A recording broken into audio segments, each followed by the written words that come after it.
That hail that we saw outside our studios. Not every day that you can pick up a golf ball sized hailstone. Lo último sobre la tormenta, 16 muertos en Puerto Rico. Area low pressure just can't move anywhere because this high, the way I'd think about it, think of it as a stop sign. This front's trying to move its way into the Atlantic Ocean and give us some relief across the East Coast. This high saying, you ain't going anywhere. That'll determine whether this becomes a potentially life-threatening avalanche. A lot of swollen creeks, a lot of swollen streams and rivers here across the East Coast. We're adding this on top of that, potentially 3 to 7 inches plus worth of additional rainfall. And the general outlook as we get into the week beyond, into next week, yeah, you guessed it, more rain for some areas that just need a break from it. Here's a different way to enjoy the snowfall, or try and enjoy it there. Yeah, wouldn't recommend that necessarily, but looks like this young gentleman having a great time there in Erie, Pennsylvania. Continued coverage of Hurricane Irma right here on Weather Nation. Meteorologist Chris Bianchi here with meteorologist Joel Barnes as we're tracking this storm as it winds its way on up the Floridian Peninsula. And now we're talking about potentially some of those substantial impacts making their way into the I-4 corridor, including Orlando and Tampa. Supercell forms from the top down, and the landspout forms from the ground up. Again, these tend to be a little weaker, shorter lived, but remember here, folks, these are still tornadoes, so they can cause injuries and damage. Put this in perspective, a 2-day total of 56.5 inches of snowfall. That's more than Minneapolis, Chicago, Detroit, Boston, Fargo, and Salt Lake City see in the average winter. All right, you get the idea. They've seen a lot of snow. There's a definite waterspout right offshore here, about 15 miles or so to the east of Oak Hill. That's a waterspout. There's no doubt about that, and this is likely one just to the east of Daytona Beach. Spinner, spinner, spinner, and this is all rotation, all embedded within this. Another, by the way, that down there, bottom right-hand side of the screen, definite water spout. Avalanches. They occur every winter and can be deadly. On average, avalanches kill nearly 30 people per year in the United States, a number that has climbed as backcountry skiing has grown more popular. So what causes avalanches and how do you avoid them? We went to Steamboat Springs, Colorado to learn from those who see them firsthand. Ski Patrol. What we're going to be looking at here is the layering of the snowpack, identifying different layers, and then we can do a couple of tests to try to find weaknesses in the snowpack that might create an avalanche in the backcountry. Snow with differing weight is exactly what experts look for. More water means heavier snow. The most unstable snow layering is heavy snow on top of lighter snow with a layer of ice in between. It's not as tightly packed right through here. There's this line. That may have been some snow that sat on the surface during a cold clear period, what we call surface hoar develops, and it develops these large feathery crystals. And then when they get buried by additional snow, that could potentially be a weak layer that collapses and causes an avalanche. To prevent avalanches, ski patrollers will set off controlled blasts or just simply ski on top of a fresh snow layer. That creates a controlled avalanche and lowers the risk of an unexpected slide. Before you ski or go into backcountry, make sure you know your risk. After a heavy snow, stay on the trails and watch for signage. Between snow water content, the amount of storms that you've had, and the amount of time that you've had them over, that'll determine whether this becomes a potentially life-threatening avalanche. For Weather Nation, I'm meteorologist Chris Bianchi.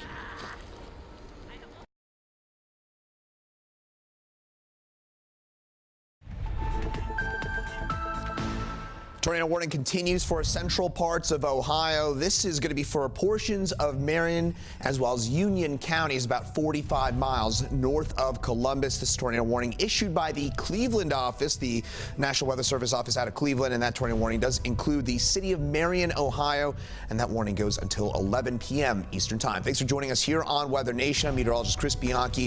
And let's zip on in here on the storm. Again, tornado warning for Marion as well as northern portions of Union County. This is, by the way, just to get back things on up here so you get an idea in terms of what we're talking about. If you're watching us from Columbus, this is about 40 to 45 miles to your north-northwest right now, but zipping on in on the warning itself. The area of rotation is going to likely be just to the south of LaRue, and I'm going to circle it for you right in there, right near Arbella, where we do have that that strong inbound, outbound wind. Now, what we're looking for on this particular map here, on this particular product, is we're looking for winds going away from the radar site and coming towards the radar site, coming together in a short space and distance. That gives us an idea that we may have some low-level rotation. And again, where I just kind of circled that area right to the south of LaRue in southwestern parts of Marion County, that's where we likely have that tornado that is on the ground here. In fact, I'm going to pull up some of these wind speeds that we do have going towards the radar site, going away from the radar site, I should say. Have wind speeds up to about 36 miles an hour coming towards it,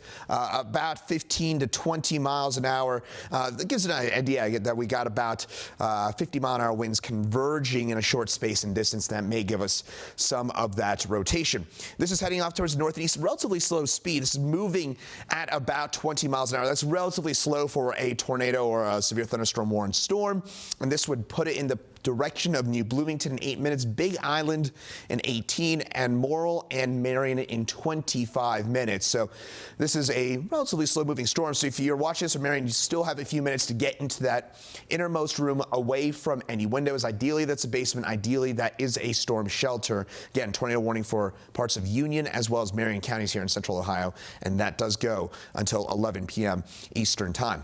Off towards the north and west, you have a lot of showers and thunderstorms. And turning on our lightning tracker, we do have some scattered lightning strikes. Not a ton, honestly, with these. Normally, with a tornado warned storm, as you might imagine, there's a lot of energy that goes into the making of a tornado, and normally you'll have a lot of lightning strikes surrounding it. This is a bit of an unusual circumstance in that regard, that we don't have a lot of lightning around it. Not a lot of lightning with this batch of moisture here in through Michigan, Indiana, and Ohio. Where's all the lightning? Where's all the moisture? It's down here into the Carolinas and on up into Virginia. We do have some slow-moving storms out here in through eastern North Carolina, an area that has just been inundated for the last few days and the last few weeks. And we do have a line of storms east of Memphis. That's just to the east of Memphis now, and along I-40 there and through western parts of Tennessee, and also here along the Gulf Coast. Things are fairly busy here on your Tuesday evening, and also for you in Albuquerque, again, another storm. You had a pretty strong storm last night in Albuquerque. In fact, you had two of them last night. Looks like you'll get another one moving its way into the Albuquerque area in the next couple of minutes. Speaking of storms in the southwest, take a look at this out of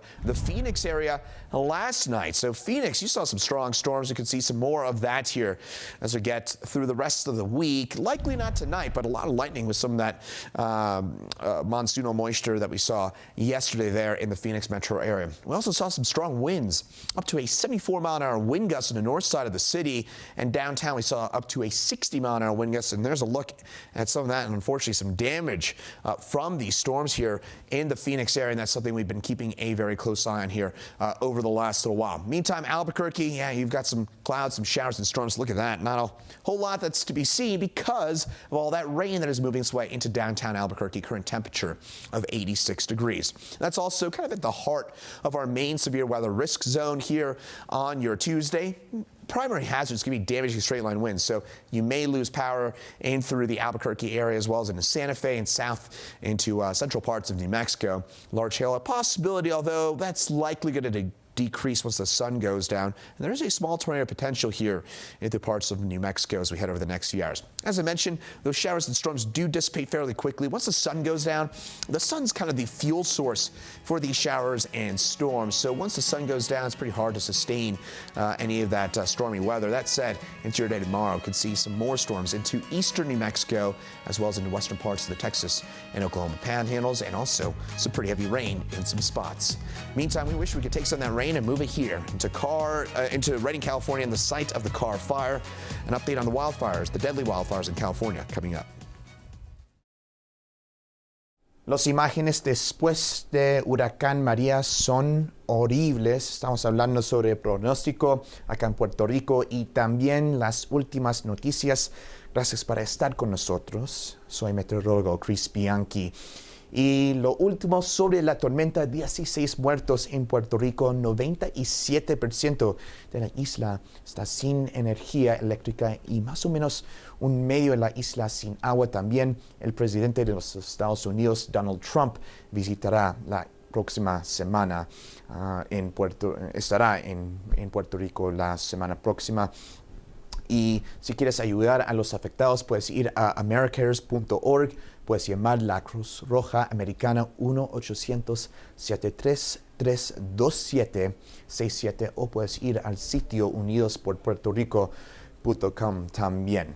El pronóstico acá en Puerto Rico, un jueves más o menos seco, pero después de eso, el viernes y el sábado, malas noticias, vemos con más frecuencia, más aguaceros y más tormentas y más lluvias, y obviamente no necesitamos más lluvias después del huracán.